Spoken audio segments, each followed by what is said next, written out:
Hello to you today. Please be advised that it is out of a sense of humility that I greet you in the expansive purposes of our Christ. I vigorously encourage you as you learn more about God to be careful and learn the difference between being morally developed and spiritually growing. Over the years of following what had been presented to me as godliness had wonderful humanistic value, but much of it had precious little to do with establishing an authentic relationship with God.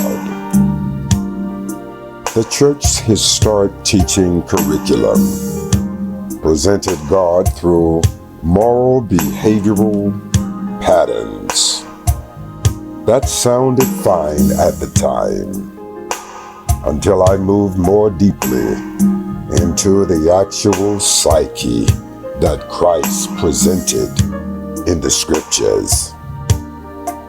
You see, he broke man's traditions and sometimes his laws, and many times the moral codes of his day, because he welcomed the unclean. He transformed refreshing water to stimulating wine.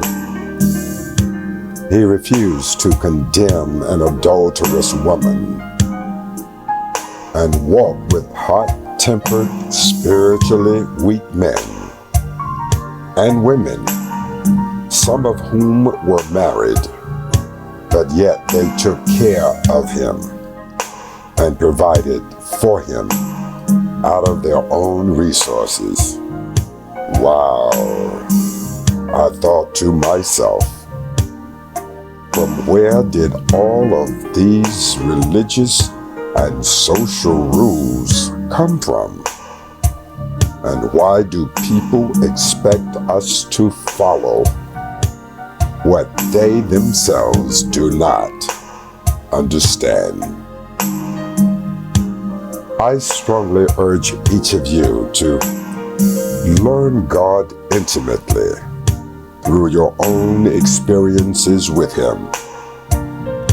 He has a marvelous way of revealing Himself uniquely to our unique lives. It has been a sweetly refreshing moment for me to understand that even our folly is His opening into our lives, for they allow us to experience His immense grace and ever-present mercy that unlocks His unconditional love for us. Our weaknesses are where His strength is made perfect. Our personal thorns will lead us to the pathos of His remarkable divinity, which engages our conscience to the reality that all we can ever be is in His capacity, which knows no boundaries.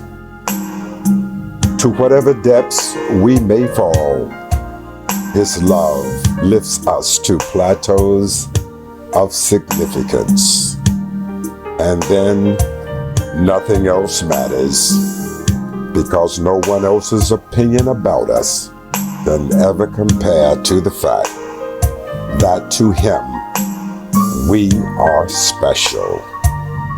Succinctly, God is love whether we recognize it or not. What a mighty God He is. Think on how special you are in Him.